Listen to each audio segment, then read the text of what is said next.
Ingat apa yang dituliskan Paulus di sini. Ingat, ini untuk gereja, bukan untuk orang luar. Bagi orang luar itulah perumpamaan. Mereka tidak akan pernah sanggup untuk mengerti. Itu akan melintas tepat di atas kepala mereka dan lenyap begitu aja. Ini untuk gereja, bukan untuk orang luar. Untuk gereja, ini adalah madu di batu karang. Amen. Itu adalah sukacita yang tak terucapkan. Itu adalah kepastian yang diberkati. Lihat, ini hanya diajarkan, adopsi hanya diajarkan, Efesus hanya diajarkan, kitab Yosua hanya diajarkan untuk gereja. Bukan untuk orang luar. Bukan untuk denominasi. Gak akan ngerti mereka. Inilah seperti madu di batu karang itu. Anda tahu madu di batu karang? Untuk kesembuhanmu.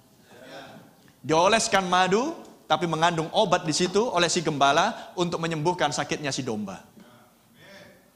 Haleluya. Karena ada suatu senyawa kimiawi di batu tersebut. Tapi kalau hanya batu dijilatkan nggak mungkin oleh domba, maka dikasihlah madu. Sehingga ketika si domba menjilat madu, otomatis dia menjilat permukaan batu tersebut. Amin. Praise the Lord. Itulah Kristus yang menyembuhkan Anda. Dialah madu dari batu karang itu. Paragraf 22. Orang yang di luar Kanaan tidak tahu menau karena mereka mengembara. Orang yang di luar Kanaan tidak tahu menau. Jadi kalau ada orang masih di padang gurun, makanya nggak pernah tahu menau tentang 7 guru dengan jelas. Makanya sukar untuk memahami ya kan. Dari 7 zaman gereja muncullah 7 meterai, dari 7 meterai muncullah 7 sangkakala, dari 7 sangkakala muncullah 7 cawan murka. Betul kan? Terang demi terang menyusul sampai seluruhnya menjadi terang. Bagi mereka yang masih di padang gurun, bukan di tanah Kanaan, belum menyeberang sungai Yordan, hal ini masih membingungkan. Diajarkan pun ngeyel. Menurutku nggak begitu. Brother Branham mengatakan, Brother Branham bilang loh, Brother Branham bilang, sangkakala tidak ada kaitannya dengan gereja. Kalau saya mendengar itu saya aminkan, amin brother. Memang sangkakala tidak dijanjikan untuk gereja, tapi meterai dijanjikan untuk gereja. Dan di bawah meterai ke-6 sangkakala dibunyikan. Amin. Dan Nabi Branham mengatakan bahwa perang dunia kedua sangkakala ke-6 adalah tribulasi amatir. Haleluya. Dan masih banyak hal. Ya betul kan? Nabi bilang kan, sangkakala tidak ada kaitannya dengan gereja. Memang betul. Lah kok itu dipakai menjadi suatu doktrin untuk mempertahankan diri sehingga tidak mau menyelidiki tentang kebenaran 7 sangkakala. Udah aneh itu. Tidak tahu 7 sangkakala, Anda tidak akan tahu di mana posisi gereja dan meterai. Makanya banyak orang nggak suka dengan khotbah yang sifatnya sepertinya mendikte, sepertinya memberikan instruksi, sepertinya kayak menghakimi. Nggak suka. Kenapa? Karena 7 cawan murka tidak tersingkap. Amin. Karena 7 cawan murka tidak tersingkap. Sedangkan 7 malaikat yang memegang 7 cawan murka adalah 7 utusan zaman-zaman gereja. Jadi apa kalau Anda tidak mengkhotbahkan 7 cawan murka? Sedangkan salah seorang malaikat yang memegang cawan murka, amin, dialah yang memberitahukan misteri Babel kepada Yohanes. Dan Yohanes adalah gambaran mempelai wanita akhir zaman. Dan malaikat yang memegang cawan itu, yang membuka misteri kepada Yohanes adalah William Branham. Haleluya. Dan Anda mengklaim Anda pengikut Branham, tapi Anda tidak tahu cawan yang dipegang oleh Branham. Renungkan hal itu. Haleluya. Anda mengabaikan sangkakala, otomatis cawan terabaikan. Haleluya, terpuji nama Tuhan. Itulah sebabnya semua nas-nas dan janji-janji itu adalah berkat-berkat rohani dan oleh Roh Kudus ditempatkan pada posisinya. Cuk, saya tunjukkan karena Alkitab katakan di sini, Brother Branham mengatakan di sini, Roh Kudus menempatkan Anda masing-masing pada karunia-karuniamu, tempatmu dan posisimu. Roh Kudus menempatkan gereja pada posisinya. Amin. Roh Kudus sedang dividing the land. Ya kan? Roh Kudus sedang membagi-bagikan negeri. Tolong carikan nasnya, saya lupa. Di kitab Timotius. Dividing the word of truth rightly. Di mana ayatnya? Siapa yang lebih cepat?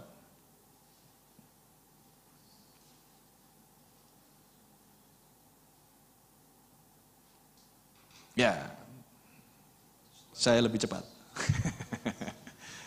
2 Timotius 2 ayat 15. Ya kan? 2 Timotius 2 ayat 15 katakan di sini, usahakanlah supaya engkau layak di hadapan Allah sebagai seorang pekerja yang tidak usah malu, yang berterus terang memberitakan perkataan kebenaran itu. Yang berterus terang. Jauh sekali terjemahannya. Terjemahan yang benar adalah bukan berterus terang, tapi adalah rightly dividing the word of truth. Artinya adalah dengan benar menempatkan perkataan kebenaran. Menempatkan dengan benar perkataan kebenaran. Memakai kata bahasa Inggris dividing. Dividing artinya juga sama dengan seperti yang tadi. Yosua dividing the land. Dalam bahasa Indonesia, Yosua dividing, membagi-bagikan negeri. Artinya membagi-bagi bukan seperti memotong kue tart. Ya kan? Kalau Anda memotong kue tart, nggak boleh berbeda. Nanti si anak protes, loh kok dia potongannya lebih besar. Nggak begitu. Karena di tanah negeri perjanjian, nggak semua ukuran setiap suku sama. Betul? Ya. Nah, hal yang sama dengan ini. Yang pertama dilakukan adalah rightly dividing the word of truth. Roh Kudus dilepaskan oleh terang di waktu senja melalui pelayanan anak manusia di akhir zaman adalah untuk mengembalikan kebenaran ini. Itulah berkumandangnya ketujuh guru.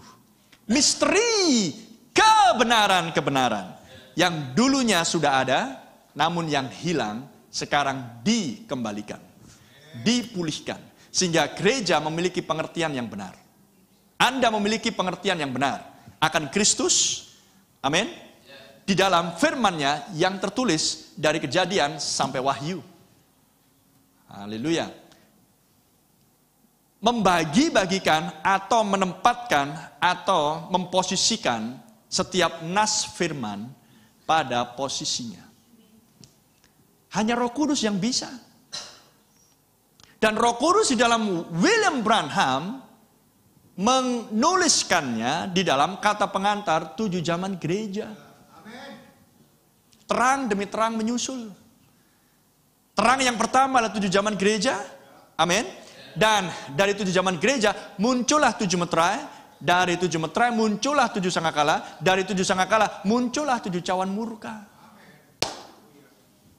Dan Roh Kudus di dalam William Branham mengkhotbahkan 7 zaman gereja, mengkhotbahkan 70 minggu Daniel untuk membuat gereja bangsa kafir, mempelai wanita bangsa kafir tahu di mana posisi dirinya di dalam janji penebusan untuk Israel yang periodenya adalah 70 minggu.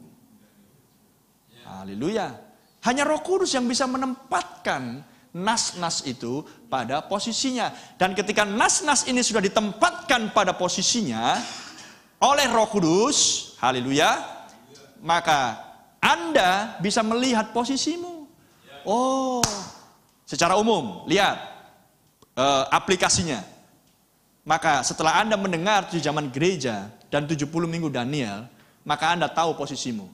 Oh, berarti posisi mempelai wanita bangsa kafir harus diangkat sebelum masuk ke bagian akhir dari 70 minggu Daniel atau yang disebut dengan 3,5 tahun yang terakhir. Haleluya, terima kasih Tuhan.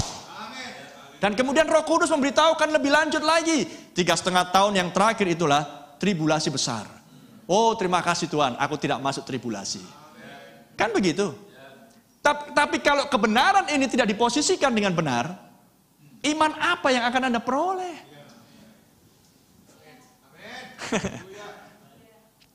Karena iman seperti batu di umbannya, di kantongnya Daud. 5 batu di kantongnya Daud. Dan batu-batu itu licin-licin diambil dari sungai kecil itu. Itulah iman. Imannya Yesus. 5 batu. F-A-I-T-H. Faith. Bahasa Inggrisnya iman. Bahasa Inggrisnya faith. 5 huruf. Dan dengan iman. Diumbannya. Dia putar. Dan itulah yang mengalahkan Goliat. Karena Daud tahu siapa dirinya. Daud tahu di posisi mana dia berada. Dia bukan Filistin, dia bukan di pihaknya Saul, dia di dalam barisan tentara Allah yang hidup. Amen. Jadi Tuhan buat hal ini, firman-Nya disingkapkan untuk supaya posisi firman ini menjadi jelas dan Anda akan bisa mengklaim sesuai dengan posisimu. Karena di posisi itulah kepemilikanmu dan warisanmu. Amin. Sehingga Anda tidak ngawur. Oh, aku mempelai wanita. Masuk 3,5 tahun tribulasi pun gak apa-apa. Yang penting masuk pengangkatan. Itu namanya ngawur imanmu. Sangkakala gak ada kaitannya dengan gereja. Padahal Anda percaya bahwa meterai ke-7 sama dengan sangkakala ke-7. Itu Nabi yang bilang. Dan Anda kemudian gak mau mengkhotbahkan sangkakala dengan benar. Maka Anda tidak akan tahu posisimu dengan benar. Di dalam Kristus, nas kitab suci. Ketika Anda tidak tahu posisimu, jangan harap Anda tahu posisimu di dalam tubuh. Ya, terpujilah nama Tuhan.